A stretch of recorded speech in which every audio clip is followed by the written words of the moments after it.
दोस्तों, जब हम कंप्यूटर सीख रहे होते हैं तो हमको कंप्यूटर के बारे में पूरी जानकारी कंप्लीट होनी चाहिए, जिससे कि कंप्यूटर हमें सीखने में मज़ा भी आता है और जो है कंप्यूटर को हम अच्छे तरीके से सीख भी पाते हैं। तो ये कंप्यूटर की बेसिक जानकारी का ये पहला वीडियो है, जिसमें कि हम कंप्यूटर के फंडामेंटल के बारे में बात करेंगे और आगे हम इस सीरीज़ को भी बढ़ाने वाले हैं, यानी कि आगे भी आपको इस पे वीडियो मिलेगी जिसमें कि हम कंप्यूटर की पूरी बेसिक जानकारी के बारे में बात करेंगे इससे आपको ये फ़ायदा होगा कि आप जो वीडियो एकदम शुरू से सीख रहे हैं तो वीडियो आपके लिए बहुत ज़्यादा हेल्पफुल होगा। इस पूरी वीडियो को आप देखकर आप कंप्यूटर की पूरी जानकारी को आप सीख जाएंगे। आज की इस वीडियो में हम अपने कंप्यूटर की पूरी बेसिक जानकारी देने वाले हैं, जैसे कि कंप्यूटर क्या है, कंप्यूटर की फुल फॉर्म, कंप्यूटर के जनक, कंप्यूटर की खोज कब हुई और कंप्यूटर के भागों का नाम। आपको इतनी सारी जानकारी सिर्फ एक ही वीडियो में आपको मिलने वाली है। हेलो दोस्तों, नमस्कार, स्वागत है आप सभी का राहुल गुरु कंप्यूटर स्मार्ट क्लास में। आप देख रहे हैं राहुल गुरु। दोस्तों, अगर आपको ये वीडियो पसंद आए तो आप लाइक करिएगा और अपने दोस्तों के पास शेयर करिएगा और मेरे चैनल को भी सब्सक्राइब करिएगा। जो लोग नए भी हैं उन लोग भी मेरे चैनल को सब्सक्राइब करिएगा। दोस्तों, मैं अपने इस चैनल पर कंप्यूटर को पूरी बेसिक तरीके से सिखा रहे हैं, वो भी अपनी मातृभाषा हिंदी में, यानी कि आप कंप्यूटर की बेसिक जानकारी से लेकर एडवांस जानकारी तक सीखना चाह रहे हैं, वो भी अपने सरल भाषा हिंदी में, तो आप हमारे चैनल के साथ जुड़कर सीख सकते हैं। तो सबसे पहले हम बात करेंगे कि कंप्यूटर क्या है। तो सबसे पहले हम अगर कंप्यूटर सीख रहे हैं तो हमको सबसे पहले जानकारी होनी चाहिए यही कि कंप्यूटर क्या है। दोस्तों, कंप्यूटर जो है ये इंग्लिश के कंप्यूट शब्द से बना है, जिसका अर्थ है गणना करना होता है। इसीलिए इसको गणक संगणक भी कहा जाता है। इसका आविष्कार जो कैलकुलेशन करने के लिए हुआ था। पुराने समय में कंप्यूटर का यूज आजकल कैसे हो रहा है, जैसे में देखिए, कंप्यूटर का यूज केवल कैलकुलेशन करने के लिए किया जाता था, किंतु आजकल इसका यूज डॉक्यूमेंट बनाने से लेकर मेल भेजने तक से लेकर listening and viewing and video play end game खेलने के लिए किया जा रहा है और डाटाबेस प्रिपरेशन के साथ साथ और कई कामों में किया जा रहा है। जैसे कि आप देखे होंगे बैंक में भी कंप्यूटर का ही यूज होता है, शैक्षणिक स्थानों में कंप्यूटर का यूज होता है, कार्यालयों में भी कंप्यूटर का यूज हो रहा है, घर में भी कंप्यूटर का यूज हो रहा है, जैसे में हमारा है घर में लगाए हैं कंप्यूटर का यूज हो रहा है, और दुकानों में भी कंप्यूटर का ही यूज हो रहा है। और कंप्यूटर का उपयोग बहुतायत रूप से हो रहा है, यानी किया जा रहा है। यहाँ से आपको पूरा क्लियर हो जाना चाहिए कि कंप्यूटर क्या है। तो थोड़ा सा और आपको कंप्यूटर के बारे में बताना चाह रहा हूँ कि कंप्यूटर जो है, कंप्यूटर केवल वह काम करता है जो हम उसे करने का कहते हैं, यानी कि केवल वह कमांड को फॉलो करता है जो पहले से कंप्यूटर के अंदर डाले गए होते हैं। उसके अंदर सोचने समझने की क्षमता नहीं होती है। कंप्यूटर को जो व्यक्ति चलाता है उसे यूजर कहते हैं और जो व्यक्ति कंप्यूटर के लिए प्रोग्राम बनाता है उसे प्रोग्रामर कहा जाता है। दोस्तों, कंप्यूटर को ठीक प्रकार से कार्य करने के लिए सॉफ्टवेयर और हार्डवेयर दोनों की आवश्यकता होती है। अगर सीधी भाषा में कहा जाए तो यह दोनों एक दूसरे के पूरक हैं। बिना हार्डवेयर के सॉफ्टवेयर के बेकार है और बिना सॉफ्टवेयर के हार्डवेयर बेकार है। मतलब कंप्यूटर सॉफ्टवेयर से हार्डवेयर कमांड दी जाती है। किसी हार्डवेयर को कैसे कार्य करना है उसकी जानकारी सॉफ्टवेयर के अंदर पहले से ही डाली गई होती है। कंप्यूटर के सीपीयू के कई प्रकार के हार्डवेयर जुड़े रहते हैं। इन सब के बीच तालमेल बनाकर कंप्यूटर को ठीक प्रकार से चलाने का काम होता है। यानी कि ठीक प्रकार से चलाने का काम करता है सिस्टम सॉफ्टवेयर यानी ऑपरेटिंग सिस्टम।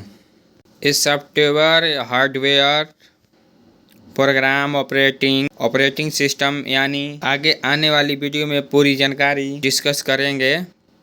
फिलहाल जो है आप ये सीखिए कि कंप्यूटर की फुल फॉर्म क्या होती है। तो दोस्तों, जब हम कंप्यूटर सीख रहे होते हैं, जो कंप्यूटर जिन शब्दों से मिलकर बना हुआ है उसका हम फुल फॉर्म क्या होता है।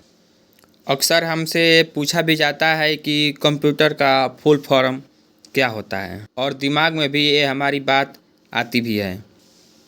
तो ये वीडियो आपके लिए बहुत ज़्यादा हेल्पफुल होगा, तो आप इस वीडियो को लाइक ज़रूर कर दीजिएगा।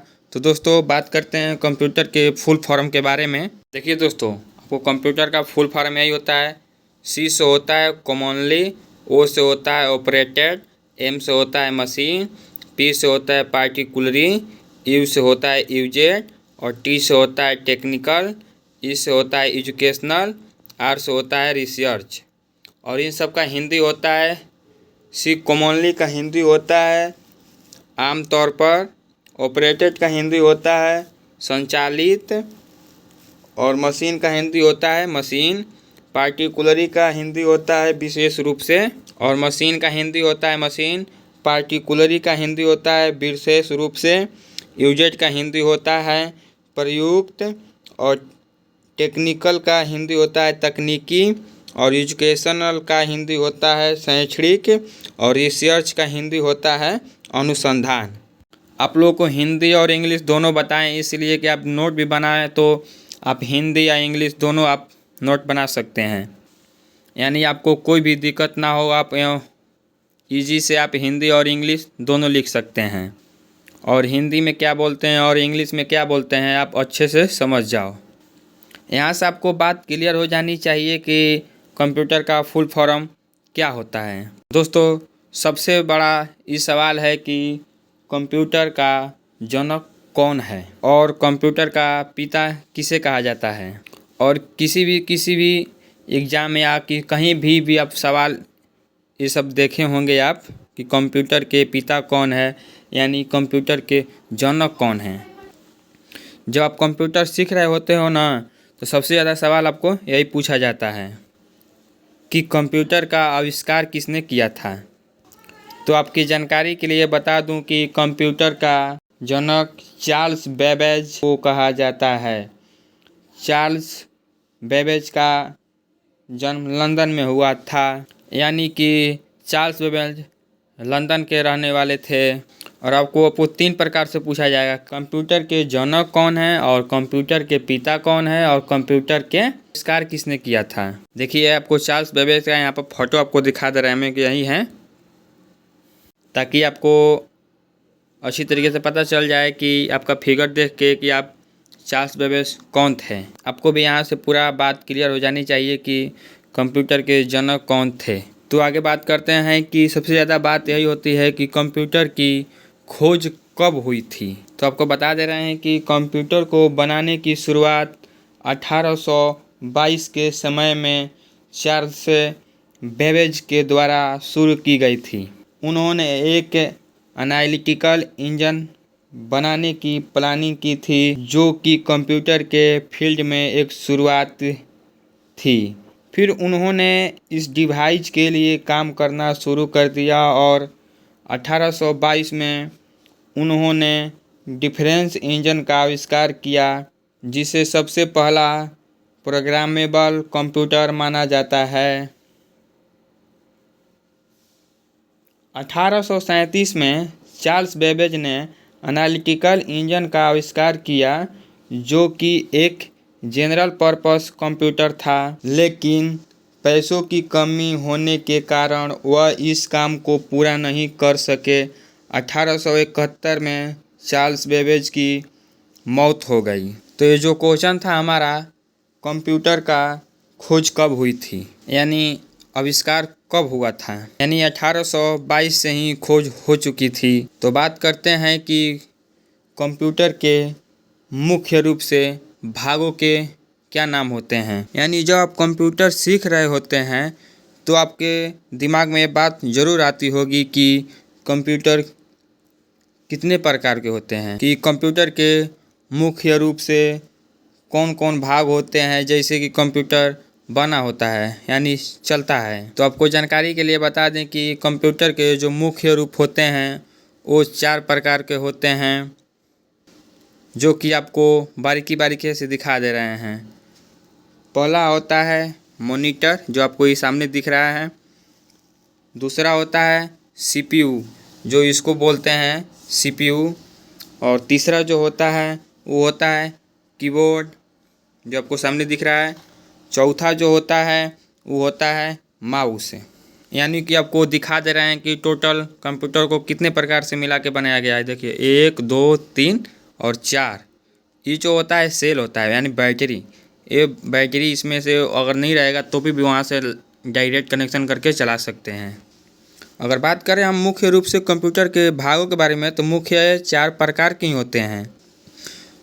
जो 4 भाग में पहला जो भाग होता है वो होता है मॉनिटर, जिसमें आउटपुट मिलकर जो भी हम अपने डिस्प्ले पे देखते हैं, जो भी हमको चित्र बनाना है, जो भी हमको फिगर बनाना है, यानी कुछ भी करना है तो अपने डिस्प्ले यानी मॉनिटर में ही करते हैं। और जो दूसरा है वो होता है सीपीयू, यानी कि कंप्यूटर का ब्रेन यानी दिमाग जिसको बोला जाता है। यानी कि बिना सीपीयू के आप कंप्यूटर में कुछ भी काम नहीं कर सकते हैं, यानी नहीं चल सकता है। सीपीयू के बिना आपका कंप्यूटर नहीं चल सकता है। यानी जो भी जितने भी हार्डवेयर हैं, यानी मतलब कोई भी चीज़ है, आपका बिना सीपीयू का काम नहीं होगा। आपका जितना भी इसमें मशीन यानी कुछ भी लगा है तो सारा के सारा इसी के अंदर होता है। इसी से आपका पूरा डिस्प्ले यानी सब दिखता है, चलता है। जो थर्ड हमारा है वो है कीबोर्ड।